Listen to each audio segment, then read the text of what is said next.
Fala aí, rapaziada do História Santos, tudo certo?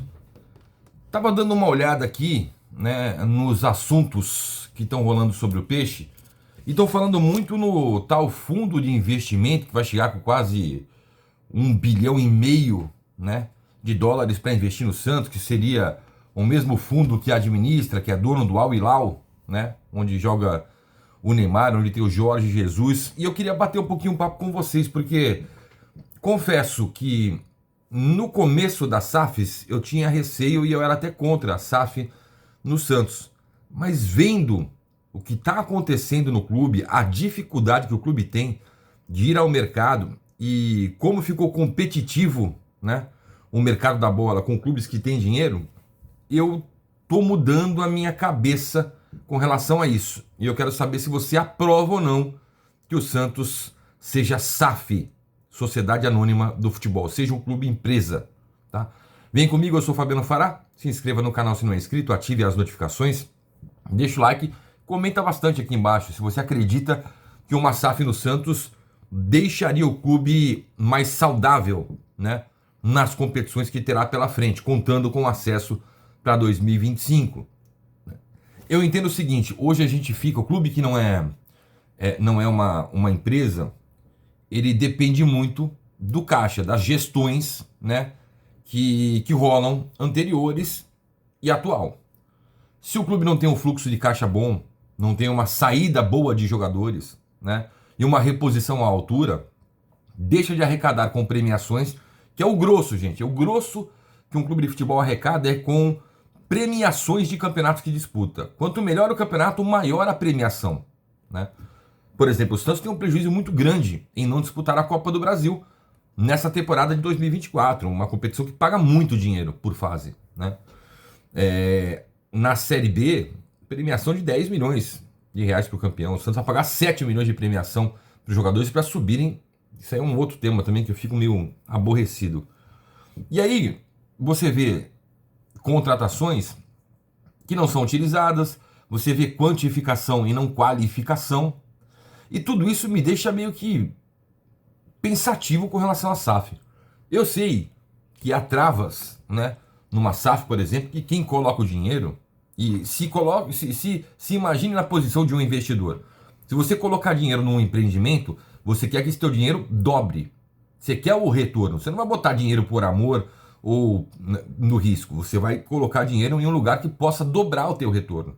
O Santos é um lugar atrativo para o investimento, porque sempre está formando jogadores de base, sempre está fazendo boas negociações.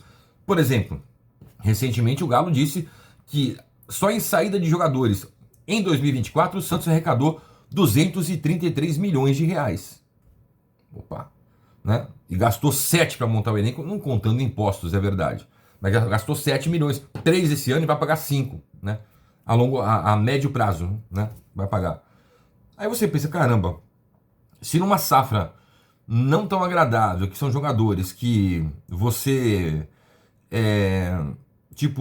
não são utilizados no time de cima, ou que vieram de um rebaixamento, se você consegue faturar isso, alguma coisa tem, né?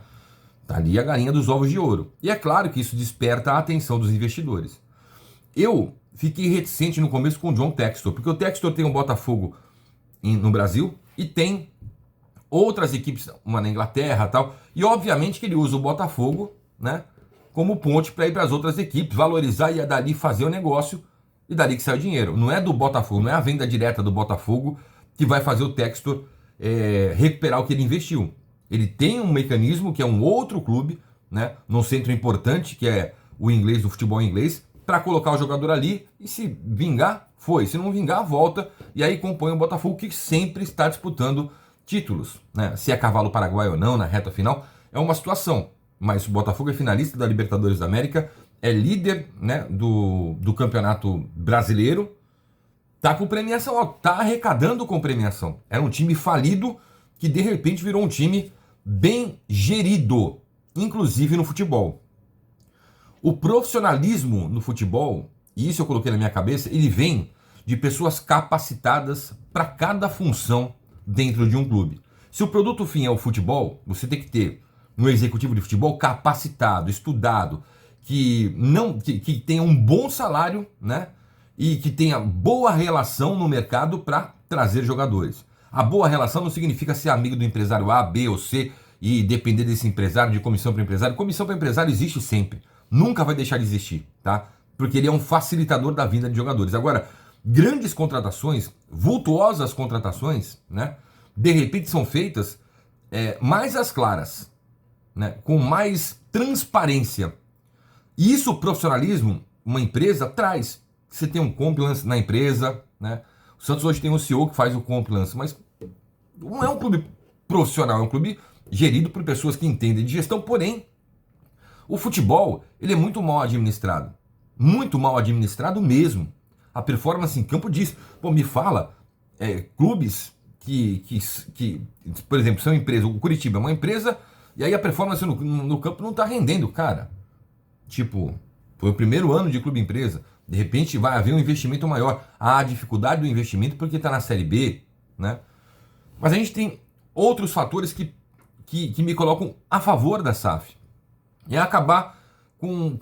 Não estou falando que o Santos tem hoje isso, mas com aquele negócio do chamado gestão provinciana, né? De circular só apenas onde o clube tem sede. Eu acho que a gente tem que expandir um pouco mais a cabeça. O mercado está muito profissional. Jogadores de futebol têm scouts próprios, né? Hoje se faz contrato na Europa com levando em consideração assistência, gols, número de jogos em campo, isso tudo para bonificações. Os contratos, eles são cumpridos.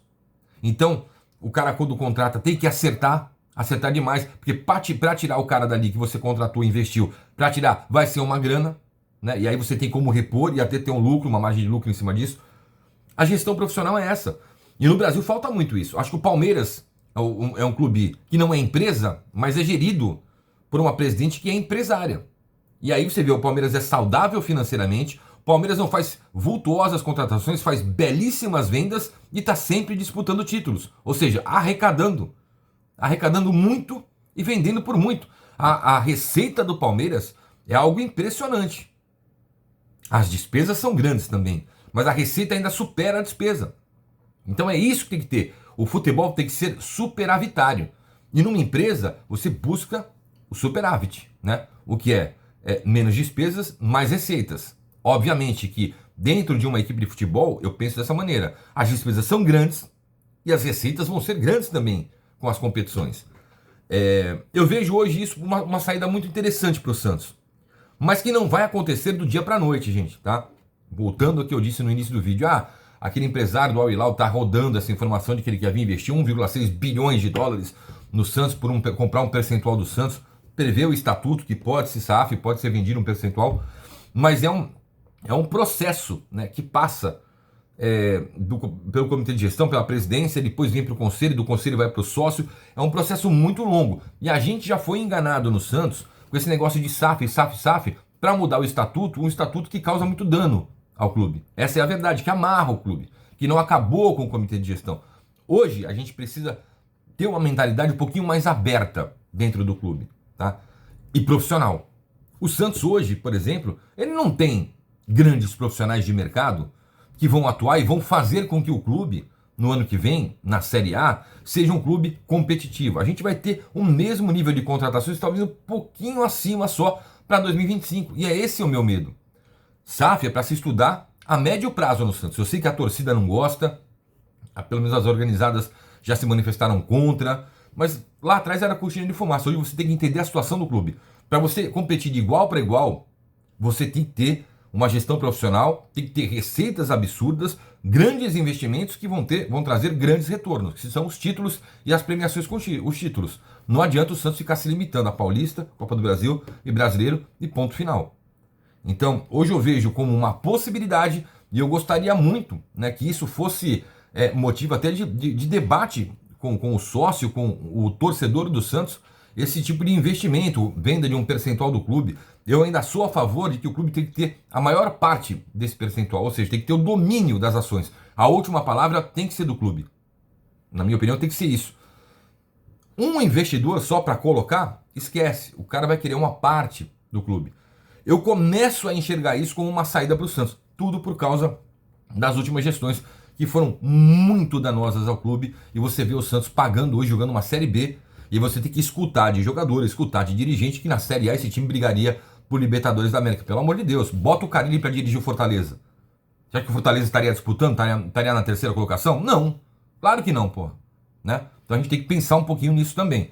Eu abri aqui a minha mente para a SAF, eu acho que o investimento ele é necessário, tá? Mas quem é que vai utilizar, vai para o mercado buscar jogadores, crescer a qualidade do time e não quantificar, tem que ser uma pessoa muito profissional. Hoje, as que temos no Santos, com todo respeito, elas não conseguem fazer boas contratações. Ah, mas fizeram com pouco dinheiro e já fizeram merda. Imagine com muito dinheiro. É isso. Tô lendo o comentário de vocês. Valeu, tchau.